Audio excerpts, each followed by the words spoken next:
Okay, good afternoon, everyone. Welcome to our town hall discussing immunotherapy going into neo-adjuvant and adjuvant setting. We are very delighted to have a wonderful panel of speakers with us today. Dr. Rugo will be moderating this session. Joined us is Dr. Katanashi, Dr. Borgai, as well as Dr. Langer. Axiom is an oncology think tank. Our focus lies within oncology and rare diseases, and you can see some of the think tank thinkers behind me here as well. We'll be asking questions to the panel. Please feel free to send in your questions. This is a casual session where a session where we are supposed to be able to discuss and learn from each other, have cross-pollination of ideas as well. Without any further ado, I'll hand it over to Dr. Rook. Thanks so much. It's really a pleasure to be here with my colleagues across the spectrum of different cancers to talk about moving immunotherapy to the early stage setting, and particularly what lessons we've learned from treating these cancers in the neo-adjuvant to adjuvant setting. And I'm joined, as you heard, by my excellent colleagues, Corey Langer, Haas Borgai, and Dan Catenacci from mainly the East Coast. I think I am the West Coast representative here, so a little bit later in the day for you guys. And for our participants, please do use the Q&A box at the bottom of the right-hand side of your screen in order to put in questions as we're talking. You don't have to wait. You can put things in at any time. Ask our panel and also put forth questions that you have that we can discuss as a group as well. Our goal here is to talk about how we can apply the lessons we've learned in these common malignancies to new directions and to treatment in the current clinical setting. So I see we still have people joining, but we're going to start in with really talking about three different areas: breast cancer, non-small cell lung cancer, and GI malignancies with our experts. And then at the end, we'll answer questions and also talk among ourselves about what we've learned and where we're going moving forward. So we'll start with breast cancer and really with a historical timeline about neo to adjuvant treatment in breast cancer as a chronology. And the first approval we had, and really the only until immunotherapy approval based on pathologic complete response, was in HER2 positive disease, where we have a wealth of riches for breast cancer. And pertuzumab was approved in combination with trastuzumab and chemotherapy as neoadjuvant treatment based on improved PCR for HER2 positive early stage breast cancer in the NeoSphere trial. And there was one additional trial that supported that, but that was an accelerated approval.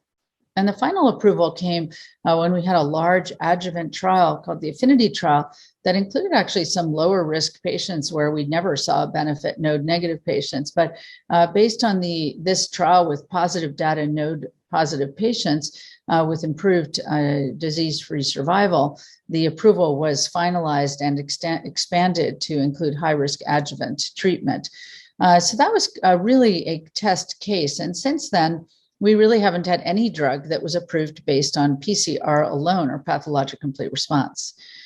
The post-neoadjuvant setting is also an ideal area to study new drugs because you take patients who have a high risk of recurrence based on residual disease, and then you give a new treatment versus the standard of care. And our first approved treatment, although we also have capecitabine based on a Asian trial, just not with regulatory approval, was trastuzumab emtansine, the antibody drug conjugate, in patients with HER2 positive early breast cancer with residual disease based on data from the Catherine trial.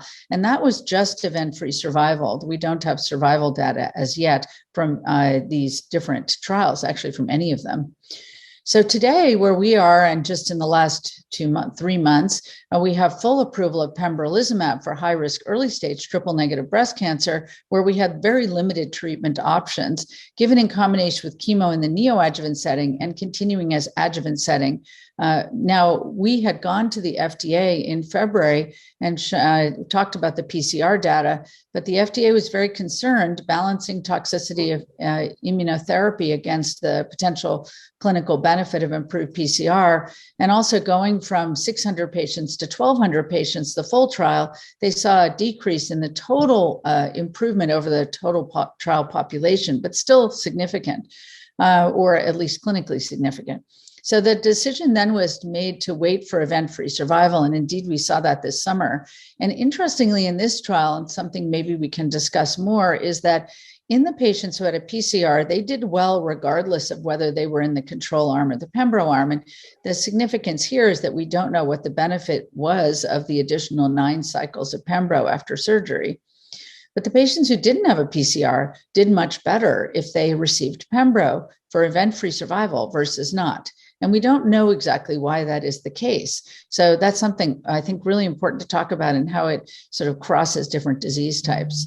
And then we also saw a tremendous improvement in disease-free survival in patients who had germline BRCA mutations and residual disease after neoadjuvant therapy who received olaparib for a year versus placebo. And it also included just a high-risk adjuvant group. So that's now become a standard of care. And we're still evaluating data using CDK4/6 inhibitors in patients with high-risk early-stage disease with updated data from the Monarch E trial to be presented at an ESMO freestanding plenary on October 14th. And I think that that evolving data will likely result in regulatory approval of abemaciclib. There are a lot of trials looking at different agents in the neoadjuvant and adjuvant setting. We're really focusing on IO here. So there's post-neoadjuvant therapy, another neoadjuvant to adjuvant in high-risk hormone receptor-positive disease with pembro. There is a 1,500 patient triple-negative breast cancer neoadjuvant to adjuvant trial that should report next year, as well as post-neoadjuvant trials compare with or without TDM1, and then nivolumab trials in hormone receptor-positive disease, and a post-neoadjuvant trial with avelumab. So lots of different investigations that we're looking for in the future. So before we talk more about specific diseases where we want to get into talking about them together, we're going to move on to talk about our rationale and lessons and then move on to the other cancers. So, you know, we definitely are using checkpoint inhibitors. We started with triple negative breast cancer because we had such limited options. And, you know, the sort of trajectory of how we got to Keynote 522 and the approval in the adjuvant and neoadjuvant setting is small trials that suggested an improvement in PCR that then really led to the first trial showing that a PCR trial showing a benefit in PCR, if it was powered high enough, could also show a benefit in event-free survival. We know in the metastatic setting that PD-L1 is critical for understanding benefit of checkpoint inhibitors. Not true in the early stage setting where the benefit is seen for event-free survival and PCR for pembro and PCR for atezo, regardless of PD-L1 expression. So that's really fascinating. There's a lot of data going on looking at TILs and other markers, but we don't really know.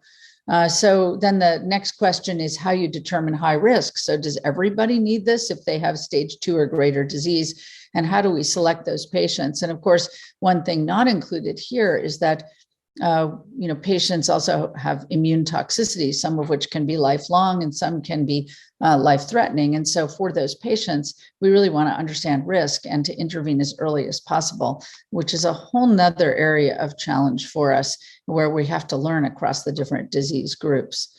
So I'm going to move on to introduce Corey Langer and Haas Borgai, who are going to talk also about where we are with checkpoint inhibitors in early stage breast cancer and combinations in non-small cell lung cancer.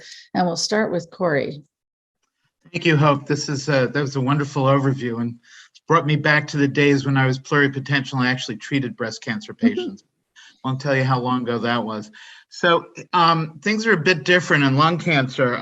First off, unlike breast cancer, where ER and PR and HER2 are automatically, reflexly reported to the clinicians, no such paradigm exists in lung. We have to separately order either next generation sequencing or EGFR, and I'll show you where that's important, as well as PD-L1. Historically, based on individual trials and now more recent meta-analyses, platinum-based treatment is the standard adjuvant approach. And the choice of the partner agent is generally based on the histology. So for non-squamous, gemcitabine or docetaxel combined with cisplatin.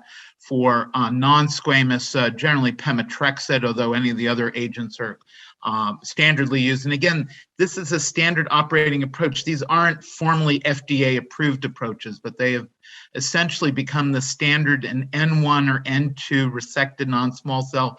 And at least in North America, particularly in the US, for stage 1B patients with tumors 4 centimeters or larger.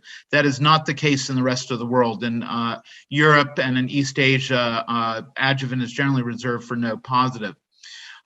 We do have in locally advanced, so non-resected disease, FDA approval for durvalumab as consolidation for up to a year after definitive chemoradiation in patients whose disease has not progressed. And there we have seen striking PFS and OS advantages. PFS of 18 months versus about 6 months for the control group. And 5-year survival now, about 43, 45%. This is a group historically, when treated with radiation alone, had 5-year survival rates of 7%. Historic, just platinum-based treatment without any additional consolidation, maybe a 20% 5-year survival. So we've essentially doubled survival in this population using a durvalumab consolidation, again, after definitive chemoradiation. So with that in mind, there's been tremendous interest in exporting these advances to the adjuvant and neoadjuvant setting. Checkmate 816, which was just reported in the last year, looked at neoadjuvant nivolumab and platinum-based chemo, PAC-carbo, versus chemo alone in resectable disease. So these folks had not yet undergone resection, but essentially had stage 1B, 2, and 3, and showed a major improvement in both major pathologic response, which is defined as 90% or greater regression, or PCR rates. For MPR, it was 38% versus maybe 8% for the control group. And PCR, remember, we're talking about 3A patients with node-positive disease, 25% versus only 2%. So at least compared to chemo, a significant improvement. There was no deleterious effect on operations or surgical resection. And the one thing that we lack, however, is long-term benefits. It's the EFS and OS data are still pending. This is just a very early look. And although historically, in retrospective studies, we've seen a correlation between PCR and neoadjuvant and long-term survival, we have never shown that prospectively, at least for disease-free or overall survival. So in that regard, non-small cell is way behind breast cancer. Empower 010 looked at atezolizumab in the adjuvant setting, post-resection, and post-adjuvant chemotherapy. So these were folks who were essentially done with their treatment. They had undergone resection, they had gotten chemo, and they got atezo for up to a year versus control group. And again, a major disease-free survival advantage at 3 years, 60% for the atezo group versus 48% in N1, N2, PD-L1 positive disease. So several caveats. In the node positive group, PD-L1. In the all-comers with N1 or N2, regardless of PD-L1 status, again, statistically significant, but not quite as robust. The p-value went from 0.004 to 0.02. And the jury's out in 1B. And clearly, there was a correlative benefit between both nodal status and also for PD-L1 status. Lastly, in terms of approvals, osimertinib, based on the ADORA trial, was approved as adjuvant treatment after resection with or without chemo in actionable EGFR mutations. So exon 19, exon 21, which is about 90% of all EGFR mutations. Again, major benefit across the board, particularly pronounced in N1 and N2 or stage 2 or 3A patients. No survival data. We have no survival for any of these studies as yet. But one of the compelling observations from this trial is a significant reduction in CNS events. And whereas previously I may have been straddling the fence based on the CNS analysis, I'm clearly now in the OC group. Where are we going? Obviously, we need to look further at DFS and OS. And all of these studies do cross correlations between with PD-L1 and other markers.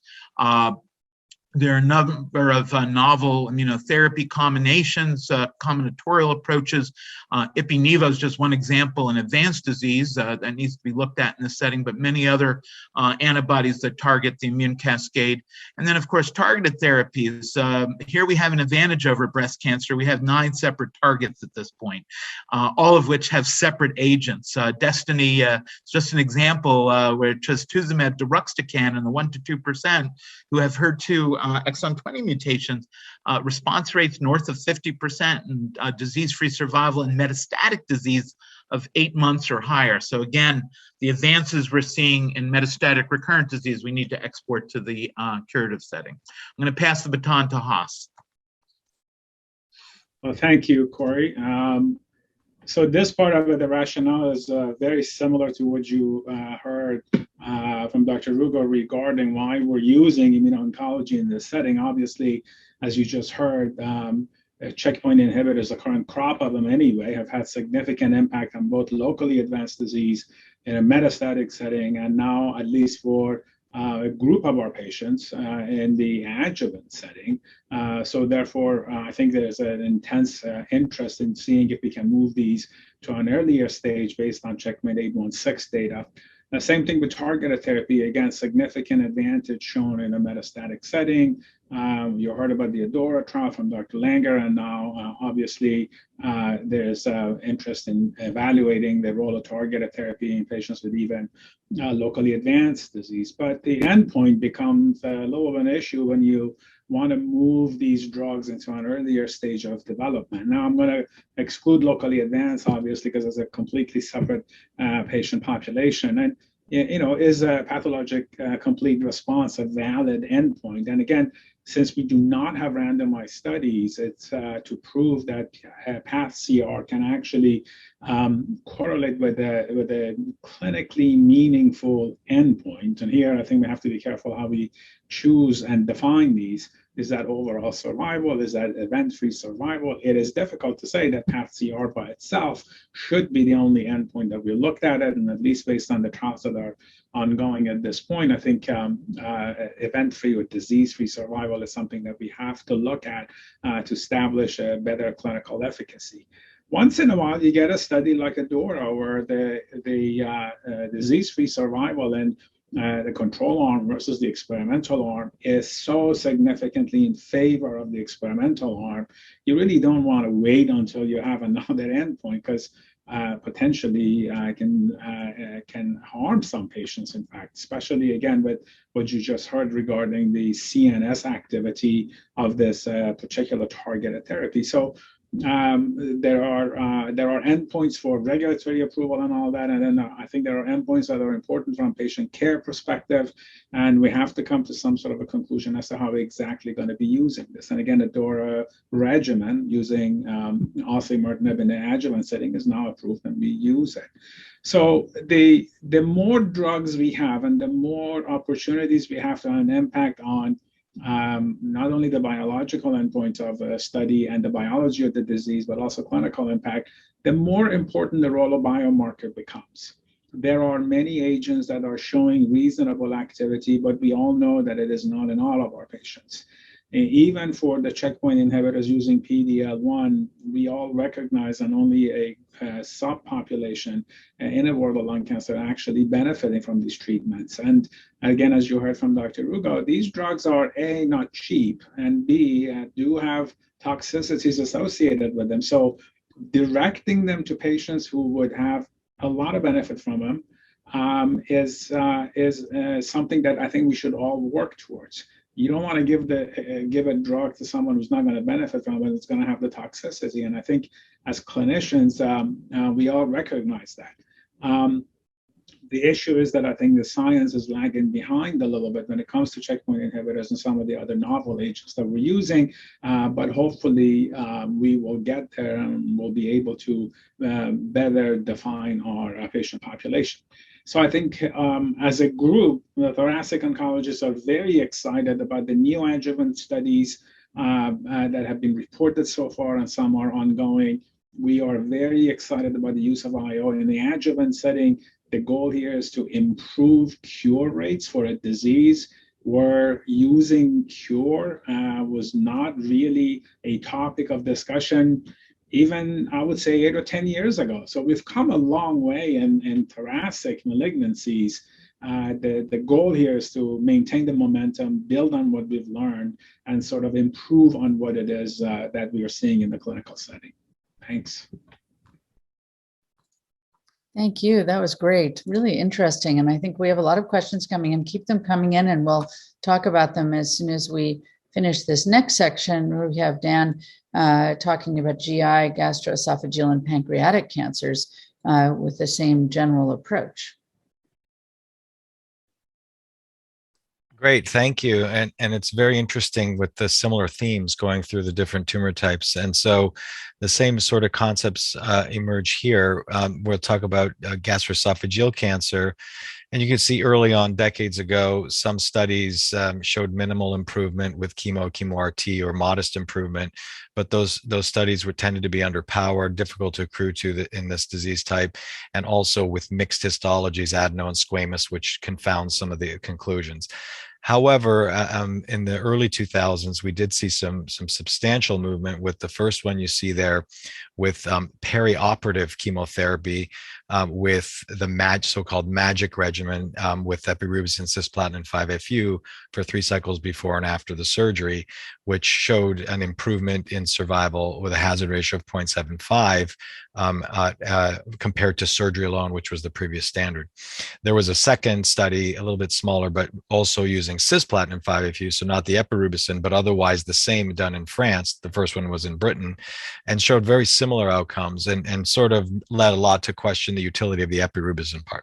So that set a benchmark for a standard perioperative approach for curative intent.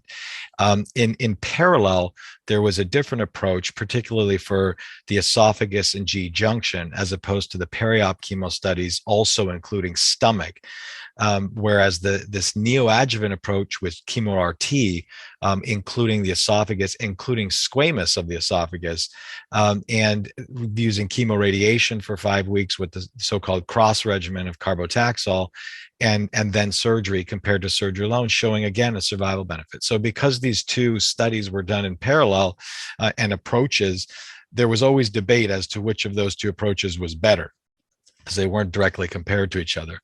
And so a study was done, and actually just read out at this recent ASCO, comparing MAGIC versus cross, which was identical in outcome. And so the themes, though, for the last decade at the arguments of which is better were often that the chemoradiation improved the path CR rate substantially more. Path CR rate with chemo alone was 10% at best, whereas the path CR rate with chemo-RT was 23%, 25%. And so the argument was, well, it must be better. But in the study, the neo-adjuvant study, it's called, comparing MAGIC versus cross, it even did show that the local control with pathological downstaging with the addition of RT to the primary tumor did, of course, increase the local pathological response, but it didn't translate into DFS or OS. And the arguments there is because it doesn't affect micrometastatic disease, which is more than 90% of these patients, if they recur with metastatic sites.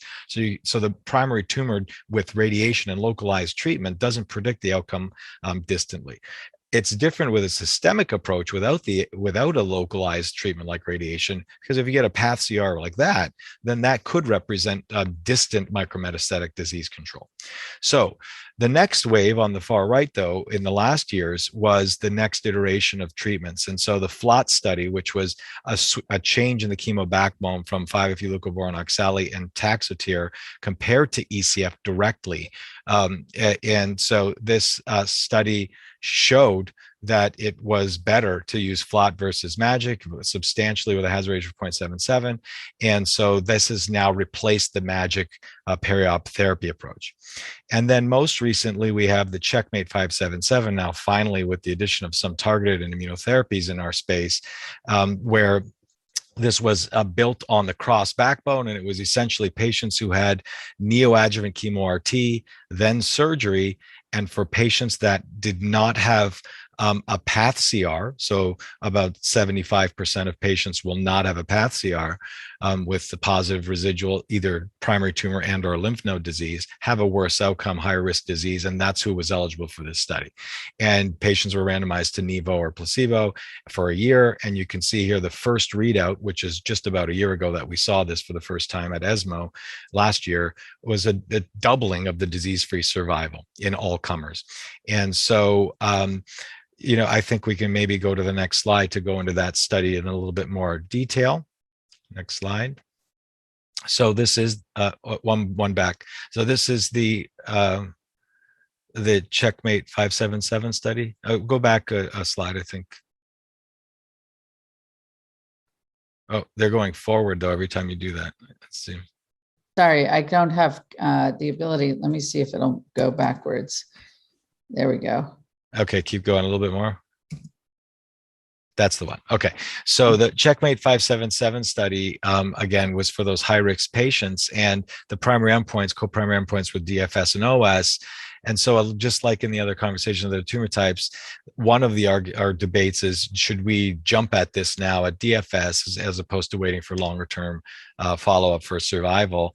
And so it's hard to argue against a doubling of DFS, but I'll come to something in the middle here where we're talking about biomarkers with PD-L1 was also mentioned in lung cancer, where although it's looking like there's benefit in all comers, when you look at it by PD-L1 score, in our disease, we use combined positivity score, CPS scoring, including the immune infiltrate, not just the tumor cells.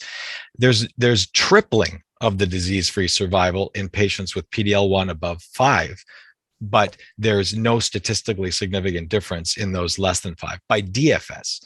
And so when we wait longer and look at OS, it is likely that this will be the same thing. And so tailoring the therapy to the patients who are most likely going to benefit, I think, is going to be the way to go. Some last few points about this are that other biomarkers we look at in this disease include MSI high, where it's about 5 to 10% of the disease, especially gastric, and retrospective meta-analyses of all of our phase 3 studies show that actually giving peri-op chemo, actually patients do worse than surgery alone. And so it's like a negative predictive biomarker. And so the current trends are to check for this and to not give perioperative chemo for them. We have HER2 amplification in our disease as well, but in about 10 to 15%. Yet we've had a study with the cross backbone with or without trastuzumab called RTOG 1010, which read out at ASCO last year and unfortunately was negative. And so our disease is completely different, obviously, than breast cancer. It's unclear. It's disappointing about that, but that's the other biomarker that we had hoped for, but did not bear fruit. We had a phase 2 study of FLOT built on the FLOT backbone with or without trastuzumab and pertuzumab compared to FLOT alone. And it did show an improvement in path CR, and it had a nice trend towards DFS and OS. But that study, which was a designed phase 2/3 study, was terminated into the phase 2 part because the same regimen in first line of metastatic was negative. And so the study was halted, but it was looking like it was going to be positive, but that's not going to change standard of care because it was only 80 total patients enrolled. And so let's see, let's go to the next topic. So pancreas cancer, a notoriously aggressive cancer, and traditionally, most patients are not eligible for surgery from the get-go at the time of diagnosis. And those who do go to surgery, traditionally the 5-year survival is only about 10%. And so our early successes were giving adjuvant gemcitabine for 6 months, where it improved the 5-year survival by 10%.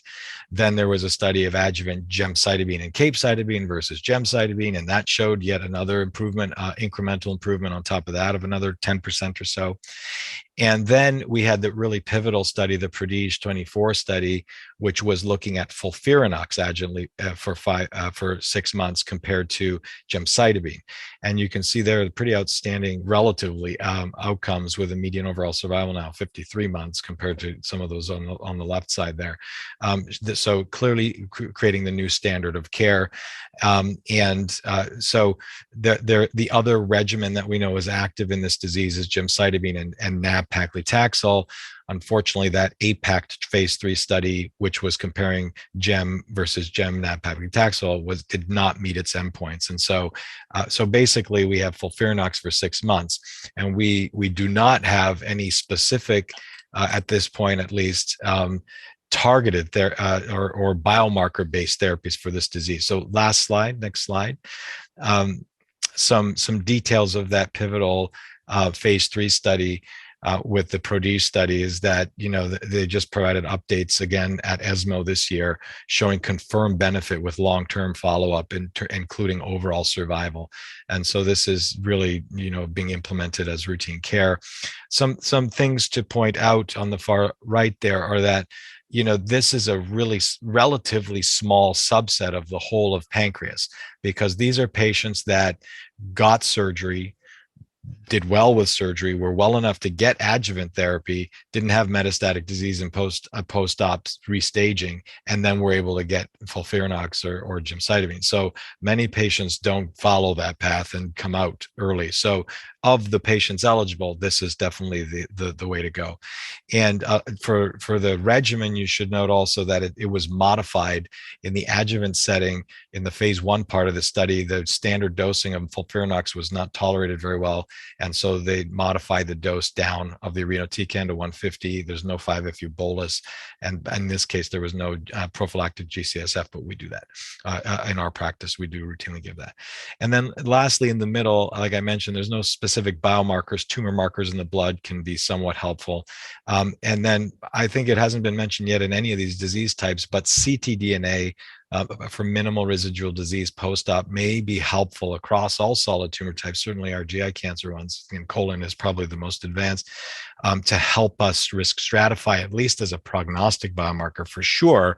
But then I think future studies that need to be developed thoughtfully to identify if it can be used as a predictive biomarker to either de-escalate adjuvant therapy in some or escalate therapy in others based on their result. And I think those studies are going to be important going forward. So thanks. Thanks. That was great. Really interesting. And I like the bringing up of ctDNA because that might be a way for us to really individualize who needs more therapy after a PCR or potentially non-PCR. I think overall for all cancers, those patients have a worse outcome unless they have very indolent disease.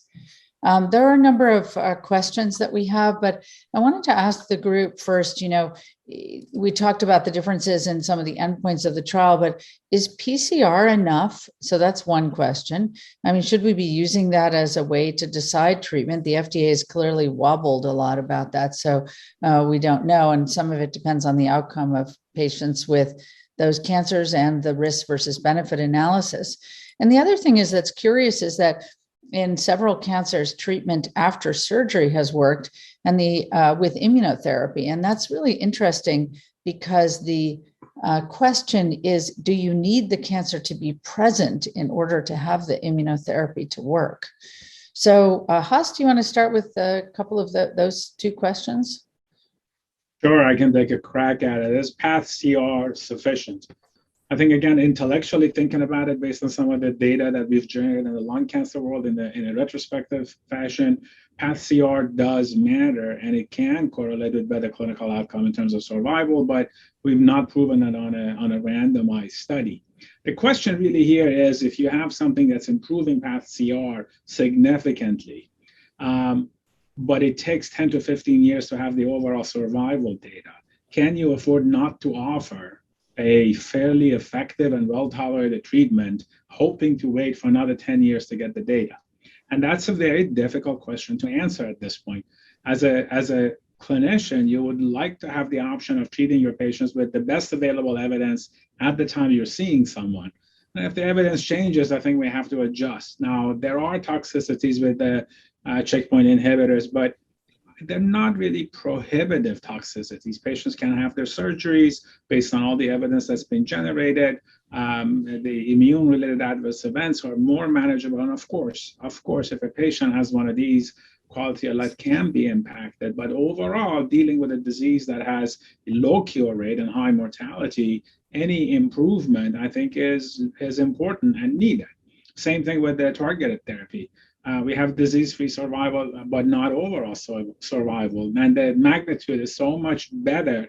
Would you really not want to offer that to a patient who sees you in the office today, and you want to wait for another 10 years to have overall survival? Then I think that's just a little bit unreasonable, given the kind of drugs that we have and the kind of clinical efficacy we've seen. So from a patient perspective and clinical perspective, I think PathCR is not adequate, but it has to be balanced with the overall clinical scenario, which is the patient that's sitting in front of you. I think I forgot. I'm sorry. The second question that you had asked was whether we need the tumor in there. I think it's interesting how the checkpoint inhibitors do seem to show clinical efficacy in the adjuvant setting, and I think the argument there is that just as Dan suggested, many of our patients end up having issues with micrometastases and distant metastases. So is it possible that priming the immune system with a checkpoint inhibitor actually allows better surveillance by the immune system and elimination of the micrometastatic disease, which is what leads to a seemingly better disease-free survival until we get the overall survival? So technically, you do need to have the immune system, the tumor there for the immune system to be active. But in a patient who's had surgery with one of the cancers that we are dealing with, just because you don't see the disease doesn't mean that the disease is not there. Right. So that's actually a really good point, because it may be that we're better at developing an immune response when there's micrometastatic disease, and some of it's going to depend on sort of a race to when the disease becomes macroscopic versus not. There's a question. I'm going to have everybody address that question, and again in a little bit, but just to get some of the questions in the Q&A box in the COAST study, why would CD73 antagonism produce benefit in stage 3 unresectable when this mechanism has historically not produced positive results in the stage 4 advanced metastatic setting? Might other novel IO-MOAs, mechanisms of action, work better in early stage disease? So Corey, do you want to answer that? I'll do the best I can. For everybody's benefit, COAST is a ongoing trial, correct me if I'm wrong, Haas, looking at various combinations in the Pacific setting. So locally advanced non-small cell, followed by Durva, combined with other immunoactive agents. And that's a point that's well taken. Again, in locally advanced, outcomes may be very different from metastatic recurrent. I worry that many of these studies are generated by what's in a particular company's toolbox or portfolio, as opposed to the science behind that. And that here we may need to see industry cross-collaboration, not just cross-fertilization between different disciplines in oncology. We've certainly seen some data in advanced disease, for instance, for TIGIT monoclonal antibodies, which should probably be tested here. I know Haas is shall I say, a bigger fan than I of Ipi-Nivo combo in advanced disease, which has an FDA approval and has clearly increased survival over chemotherapy alone. Might that have a role? Durva plus another CTLA-4 inhibitor in the consolidation setting post chemoradiation. There's also a neo-COAST trial, which, as you can tell by the title, looks at induction immunotherapy prior to chemoradiation. So there's many different ways to look at this, but clearly that's the where we're going forward in locally advanced, at least looking at combinatorial and also looking at IOs combined with chemoradiation. There are a number of ongoing phase 3s in that realm as well. I would also add. I'm going to just, I'll have you, well, can you add briefly, because we want to try and get through some of the questions. The specific question as to why a CD73 would work in one setting and the other is that I think we're beginning to realize that the tumor microenvironment is different from an early stage to metastatic. And also keep in mind, we do think radiation does something to the tumor microenvironment. So is it possible that the co-administration of radiation is making CD73 more relevant in a locally advanced than it is in the metastatic setting. Those answers we don't have at this point. Yeah. Yeah, very important point, actually. Really interesting discussion there. And Dan, there's always a question about what the risk-benefit ratio is. And one of the questions is whether there's a higher bar for tolerability or a meaningfully different calculus of risk-benefit in adjuvant settings versus advanced metastatic. Yeah, I see the question is, we're always weighing the pros and the cons, the risks and the benefits whenever we're making treatment decisions. And if the question is geared towards, are we waiting for the OS endpoint? Are we using a surrogate that's earlier readout, that's suggestive but not definitive? But we don't want to do harm with toxicities of the drugs. I think we have to put it in context that in the stage 4 setting, when the stakes aren't as high, and you're trying things, many are more willing to accept toxicities. Whereas in the earlier stage setting, when you're looking at many of these patients are already potentially cured, and now we're adding therapies that are not helping them, and vice versa. There are patients that are getting these therapies but are going to recur anyway, and there's a small incremental benefit. We have to consider that and look at the potential benefit that we're going to get and magnitude and all of the toxicity profile. So yeah, I think that there's a compelling argument Haas made, is like, are we going to wait around for 10 years to do that when we're right here with a patient in front of us? And we have to consider that too. I guess I have the luxury in my disease that our survivals aren't as long, and so our follow-up times don't need to be that long to get the OS endpoint in, and so the DFS is only going to be preceded by a year or two before we get the final endpoint. And so, should we just wait for the right answer? But even for those patients, for those couple of years, we're struck with this dilemma in terms of what we're going to do. So yeah. It's not an easy answer. That's a great, actually, it was an excellent answer. I think really important. And it brings up something that answers one of the other questions, which is that adjuvant endpoints, we talked about how they might correlate with long-term disease-free status or not, disease-free survival, PCR, et cetera, where there is certainly uncertainty in changing cancer biology and post-neoadjuvant therapy. But the difference across tumor types really has to do with survival, whereas, for example, for low proliferative ER-positive breast cancer, it makes no difference whether they have a PCR. Really, they're not going to have a PCR. Whereas for cancers like pancreatic cancer, where the survival is very short, or some forms of other malignancies, PCR may play, we're going to be able to look at PCR, but you'll have EFS very quickly. I mean, the FDA's decision about Keynote 522 is funny in some ways, because they knew they weren't going to have to wait very long to have an EFS endpoint. And so I think that really depends. And of course, it depends on how good you are with your standard treatment. So that makes a difference as well. There's a lot of other interesting questions here. One is thinking about next generation sequencing testing for targeted therapies in non-small cell lung cancer. And we can also talk about it for pancreatic cancer. I mean, in the early stage setting and breast cancer as well. We don't have any role. I can answer it for breast cancer already yet. But maybe we will in the post-neoadjuvant setting in the future. And I think the cell-free DNA aspect is really interesting. For lung cancer, one of the two of you want to make a comment on that? I'll start and then Haas can follow. Next generation sequencing has become the de facto standard, at least in advanced or metastatic recurrent disease. I foresee a time in the not too distant future, maybe in the next year or two, where it will start to become standard in a resectable disease. We already know that EGFR status is critical. So if somebody has an EGFR mutation, they're a candidate for osimertinib in the adjuvant setting. We don't yet have approvals for the other targeted agents in the resected setting. So you could argue just get EGFR, but the minute we do get additional approvals, it'll be far more efficient, far more comprehensive, and probably cost beneficial to do NGS as opposed to specific mutation testing. The other part of the equation here is PD-L1, obviously for immunotherapy, and at what point will that become standard assessment, as it is now pretty much for metastatic or recurrent? Haas? I agree with you. I don't think I have a whole lot more to add. It is a fact of life. It is just like needing a CT and a brain MRI for staging. It is part of the workup of a patient with advanced non-small cell lung cancer, and it will move to the early stage. There's no doubt about it. And Daniel? Yeah, for our diseases for gastroesophageal cancer, it's become pretty routine in the metastatic setting. There's a number of targets to look for there.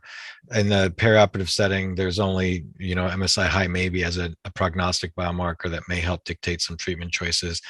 We talked to you about HER2, and unfortunately that was negative, and potentially PD-L1. But so the NGS testing, even you could argue could do those a couple of IHC tests, but NGS doesn't have a role in terms of choosing therapies, at least yet. It'll be some time. For pancreas, we're working on just trying to get NGS as a routine in the metastatic setting, let alone the perioperative setting. There's really not that many targets, but now emerging, some targets for PARP inhibition with HRD and stuff like that. So not anywhere near that in the perioperative setting, unfortunately. For pancreas. Yeah, it is interesting because I think that the data even in breast cancer in the metastatic setting is very limited. So we've been really behind on that, and maybe that has something to do with the fact that there's more treatments available outside of the those biomarker NGS biomarker settings. But there are many evolving, and I think they're really interesting. We just don't see them in the early stage setting, like somatic mutations in HER2 or BRCA, et cetera. I keep looking for an NKTR fusion gene, but I have yet to see it. I only see mutations. I've not seen one yet. No. In one. Oh yeah. I've had 2 patients who even had high tumor mutational burden. It's really rare too in breast cancer. So this is all metastatic. Another question that came up was the role for biospecifics, where we certainly in breast cancer don't have anything yet that is in the advanced clinic, but there are biospecifics that are now in phase 2 trials targeting HER2. For the other diseases, maybe there's a little bit more going on. Not a lot yet in terms of approval, but I can tell you there are at least a dozen bispecifics being tested in lung cancer at various stages. They are almost all based on immunologic targets, of course, as you can imagine. Very interesting, pretty good safety data so far, but kind of early for us to know whether we're going to have a randomized phase 3 study coming up soon or not.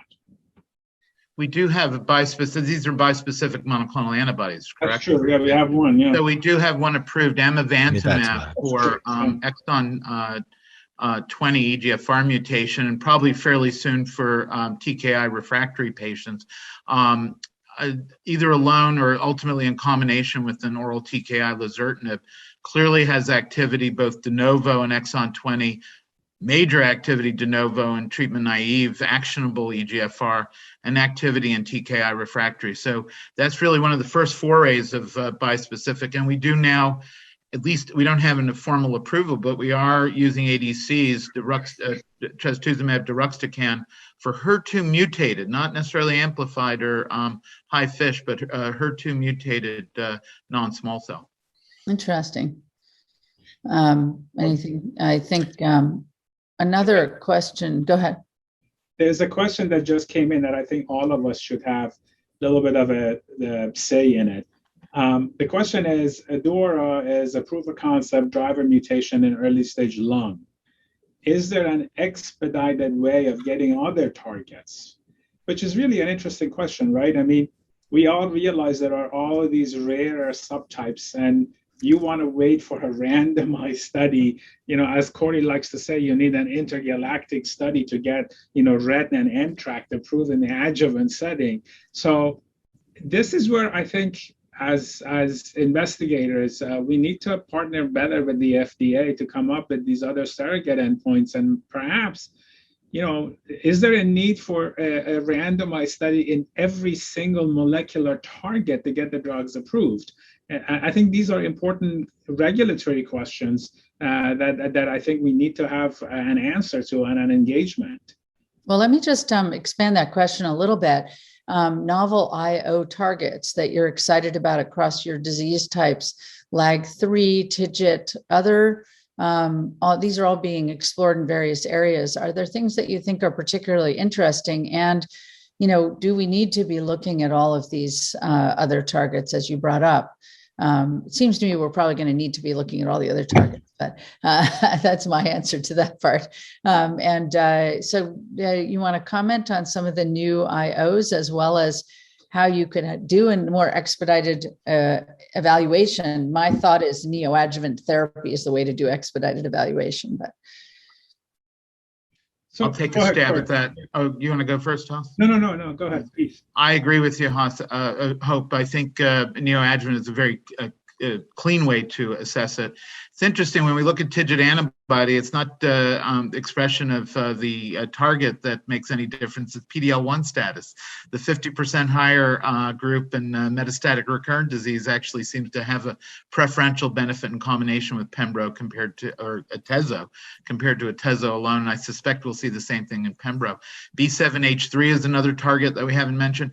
Anything that shows benefit, or at least potential benefit in metastatic recurrent, absolutely needs to be exported both to the locally advanced setting in non-small cell and also to the curative resectable setting.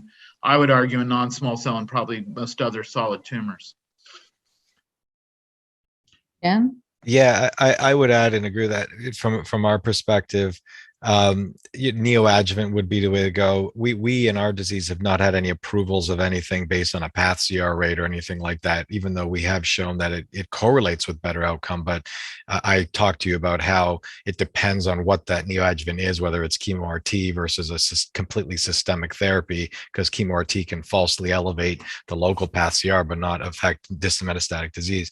The only other thing I'd say that might help accelerate things like this, whether it's immunotherapies or specifically targeted therapies in small subgroups, is using, again, ctDNA now as a potential new surrogate biomarker, where, say, for example, you're ctDNA positive post-op, where we know that that is a bad prognosis. It means you still have cancer and it's coming back, and use that, which will be a much faster endpoint than DFS clinically, or certainly OS, and use that as an accelerated tool. That, as far as I know, has not been used yet as a surrogate endpoint for an approval, but it has potential, just like PATH-CR preoperatively, but now this is the version of that postoperatively. That's interesting, because there's also some work looking at biomarkers at the time of surgery and low risk, high risk but low proliferative breast cancer, looking at reducing proliferation. But even so, if you have a very long natural history of your disease, it's really hard to look at these trials, and you really need to know how many people haven't recurred at 10 years versus 5 years. So it can be really difficult. And one of the questions that came in for breast cancer was the future of biomarkers in triple negative breast cancer. And I do think that, as you brought up, somebody brought up, I think, Dan, and Haas, that ctDNA, maybe the ctDNA, I don't think circulating tumor cells are going to help us. I think they're really interesting to look at markers, but cell-free DNA, I think, could be very beneficial in patients who don't have a PCR, who might still, a portion of whom have a good outcome. And even in the patients who have a PCR, where we have drugs that benefit these patients, and a small number of patients may still have recurrence. The problem now is there's a lot of companies marketing these tests. So I have patients coming all the time saying, shouldn't I have that blood test and look for my recurrence risk? But we don't have any tools to know how to change therapy. And it's really very much a research question. So I have not been sending these, but I think it's going to become a bigger and bigger issue as the sort of marketing pushes out to patients who are worried and believe that by finding these, they could change therapy and change their outcome. And, docs are sending them too. I'm with you in that. I mean, from a science and research point of view, I love these tests. I think it can help us. We are working on a couple of protocols to sort of try to figure out what to do with a positive versus a negative. But my view is that I don't need another test to make me anxious about what's going to happen to the patient, or make the patient anxious what's going to happen to them. I mean, what good is a test that tells me I might have a higher recurrence rate now if I can't do anything about it? So using these in a commercial setting, I think, is completely wrong. But we should continue to investigate them, because I agree with you, this is going to be very, very important in how we manage some of our patients. Yeah, I agree that this is a setting of putting the cart before the horse, clearly, where we have these results, we don't know what to do with them, and it could actually be detrimental because these are out there, and in addition to sort of escalating care potentially because you're positive, and we don't know if that helps or not, but it could just cause more toxicity.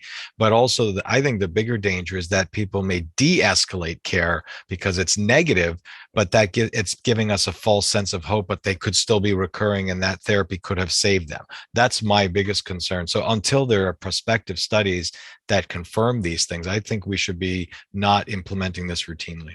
I agree. Lung cancer is not an area where we would de-escalate care or therapy, given how poor our outcomes are historically. Certainly in the context of chemo-IO trials post resection or even in locally advanced, I think it'll be very important prospectively to track ctDNA and see if that can isolate a group that may have a preferential benefit for immunotherapy. That too is a research question. Outside of a clinical trial, I don't make any therapeutic decisions based on it. Yeah, I think that this has been a really interesting conversation to talk about a whole spectrum of different areas. There's one question in there that maybe somebody could type an answer in, but I think that we've talked about a broad number of different topics, including, the neo-adjuvant and adjuvant setting, using biomarkers, next directions, and new IO agents, and talked about this across the different tumor types. And it's really fascinating for me to see how much there really cross-learning there is, and potential for continuing to explore similar ways of treating these different disease types. So I want to thank my colleagues for being present here. It's been a great conversation, to Axiom for sponsoring these great conversations and panels. And I'll leave the last words and the next talk to Hafiz. Thank you so much, Dr. Rugo, and thanks to the panel. Really appreciate you joining. And Dr. Kadhanani, thank you for joining. And you can see we can have a whole lot of fun with the next few topics that are coming up. Thank you, Dr. Langer, Dr. Borgay, Dr. Rugo. And as you know, the think tank always listens to what you guys are interested in. And so the next topic that is coming up on October 21st is cell therapy. And what are we seeing in terms of advances in solid tumor and heme malignancies as well? On this specific topic on neo-adjuvant and adjuvant, if you have any other follow-on questions, we'll have the kind panel come back to us again in 4 to 6 weeks, and we'll pick it up again. Thank you so much, and have a great weekend. Bye-bye. Thank you.